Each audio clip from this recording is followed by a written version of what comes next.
Hi, I'm Jake from my channel, Ashley Jake, and I'm here with this week's video.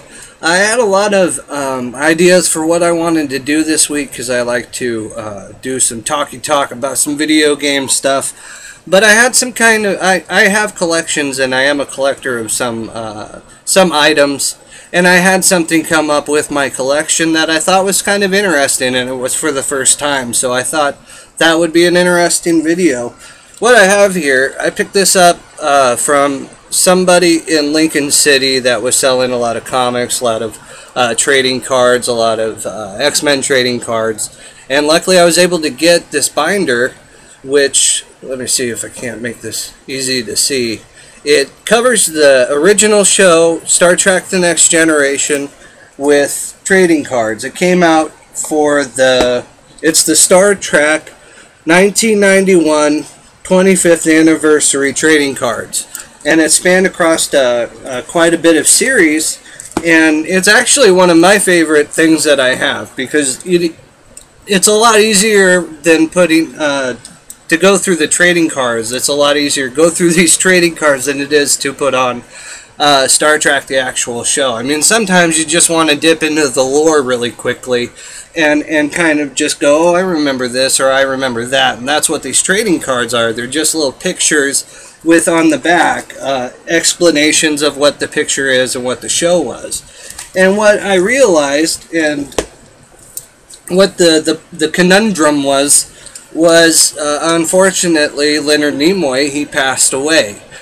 And like many artists, obviously things that represent him, that were made dedicated to him, Leonard Nimoy collectibles are now up in price. You know what I mean? That's just how that happens.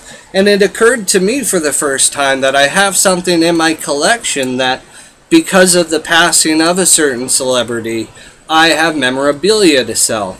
And I did. I started going through. First I went to eBay and I checked the specific trading cards for just Leonard Nimoy. Now, as you can see, there's Leonard Nimoy doing his little triangle sign.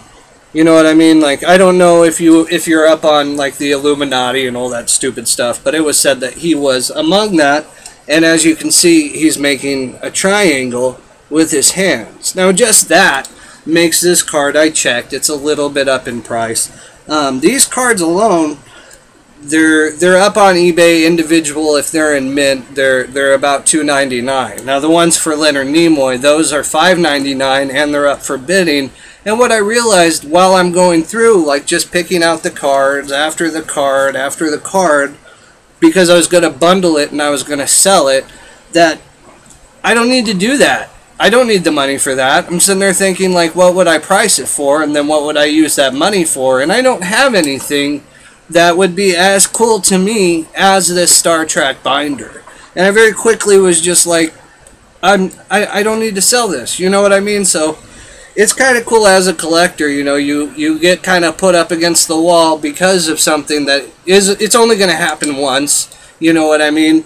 And it's unfortunate, and it's not like I want to cash in on somebody passing, you know what I mean? But it's just what happens when artists pass. It just raises the value of things, you know, dedicated to that artist, owned by that artist, TV show stuff that they were on, you know what I mean? It's just what happens.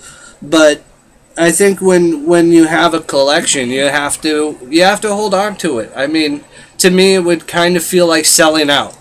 That I went and I got something that was very cool to me for money that I gave to somebody, and now I'm just flipping it for money for myself. Like, I don't think, it just feels icky.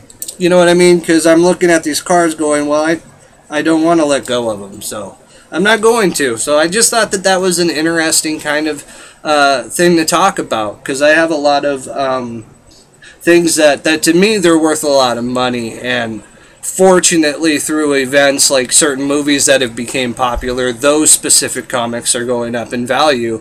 But it's just not even an option to sell them. I don't want to. They're mine and part of my collection. They'll probably be mine until I'm gone. You know what I mean? So that's just, I would say take up a hobby of collecting something, but don't take up a hobby of flipping stuff on eBay just for a profit. Find something that because you own it, you feel attached to it, that there's an attachment there that comes from like searching and making it yours. Because it's the same with retro gaming. It's not an easy thing to just go, oh, I want a Dreamcast, and just go out to Walmart and buy yourself a Dreamcast. You have to either go to eBay, you have to have a retro store near you. You know what I mean? That's what's fun about it, is finding that stuff and that niche that you want to collect for. But just don't do what I was about to do, which is go through and try to make a bunch of money. So I'm Jake from my channel, Ashley Jake. This has been this week's video. I will throw a want to play it out for racing game Midnight Club Los Angeles. I've really been enjoying it. It's a great game. But other than that, here's the video for the week, and please leave a comment. Thank you so much. Have a good night.